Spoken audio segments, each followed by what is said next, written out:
Okay, let's get started today with a little visit to what might just be one of the coziest places on earth. It's Sharon's cabin.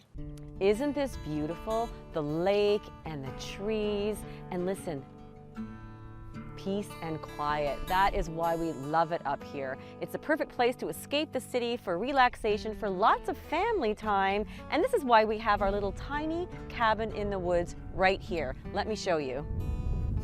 So being able to enjoy this beautiful view from the cabin was critical. So building this simple little deck was one of the first things I had in mind, but we also had to do some structural changes on the inside.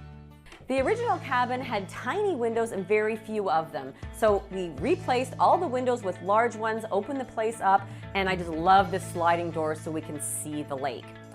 Now this really is a tiny space. It's only 12 by 20, but wow, we've done a lot of work over the past 7 years. We clad all the walls inside with pine.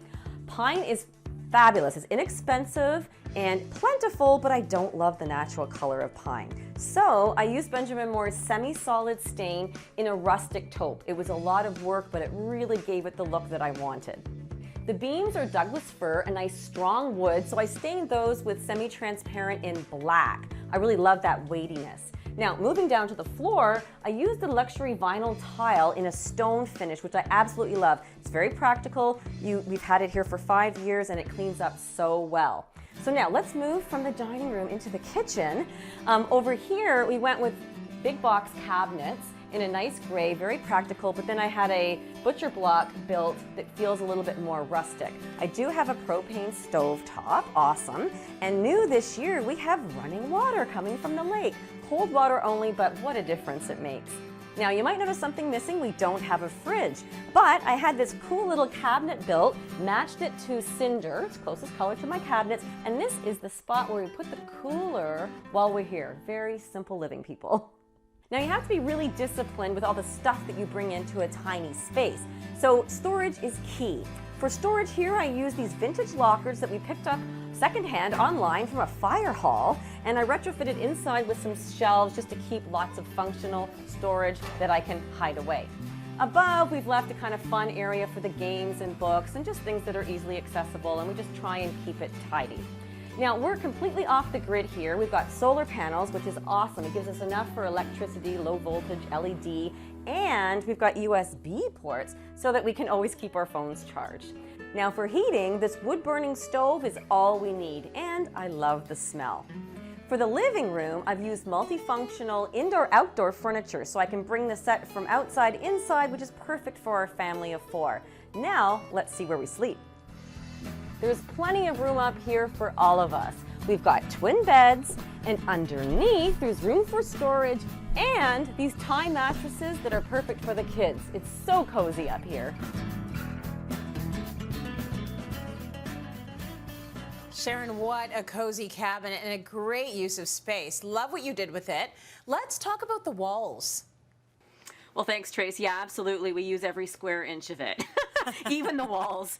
But in the cabin, right, it makes so much sense to have that rustic wood. It's critical. But even at home, you can still bring that sense of warmth with wood, whether you stain it or you paint it. It's a really nice look, and it really adds a nice cozy feeling. Okay, what type of wood did you actually use on the walls? Well, it's pretty typical to use knotty pine, right? It's very inexpensive, it's a great cladding, and when you're looking at different options for sort of pre-made boards, the knotty pine shiplap is really common. You can see how it goes together really well, so it's easy to install. As I said, it's fairly inexpensive, so you can get an 8-foot board for around $4, so it's manageable. And you can get very different looks with the pine too, so it's definitely more of a rustic feel, but I don't like the sort of natural yellow pine, and it gets more yellow over time, so I tend to stain it. Here's an example of a waterborne wiping stain in an early American. So it just gives it a little bit more of a rustic feel. But something that's really popular right now, Tracy, is pickling white. People like to get that whitewashed look, so I just used a pickling white stain here. And you can see how it just takes that yellow edge off of it. So that's another really popular thing. But you can also get a bit more of a streamlined look, even with knotty pine, if you paint it. But I have to say, it is a lot of work because those darn knots, they don't like to be painted and they do want to bleed through. So I use a really strong alcohol-based primer to try and seal the knots, and then you want to coat the entire wall with a primer. Just a water-based Fresh Start primer would be fine, and then 2 coats of paint. So you can see it's a lot of work, and I do find that over the years the knots will still start to come through a little bit. So, so again, it's something that you're going to have to do a little bit of maintenance if you want to paint those knotty board panels. You know, it's a bit of an uphill battle if you're trying to hide the knots in the knotty pine. So any other options for us? Well, you know what, Tracy, if your budget can handle it, because it's somewhere up to like 2 or 3 times the price of knotty pine, but if you know you're going for a more streamlined modern look, I would highly recommend getting the pre-primed MDF panel. So same idea, like they come so that with like a shiplap design, so they're easy to install, and then that way you get a nice smooth finish, and all you have to do is paint it. So in this case I used a pretty blue, morning sky blue. It's very popular to use white, but you don't have to, right? You can bring any color that you want and you get a nice streamlined look. It's great for the farmhouse style that we're seeing so much of. Let's talk a little bit about putting the boards up on the wall and the beautiful mural that you can also have accompany that. Yeah, it's definitely a lot more labor intensive to, you know, when you're installing. We had to put cladding on the cabin wall and knew that we wanted that look.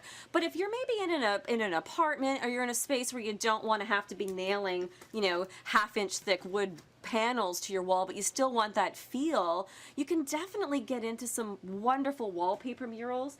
About murals, she creates these really beautiful patterns with real wood look, so you get that texture, but you just have to install it like wallpaper. So you could just do an accent wall. You know that it's fairly easy to remove it after the fact. And something that I haven't done in a long time, but I used to do this a lot, was do a faux finish.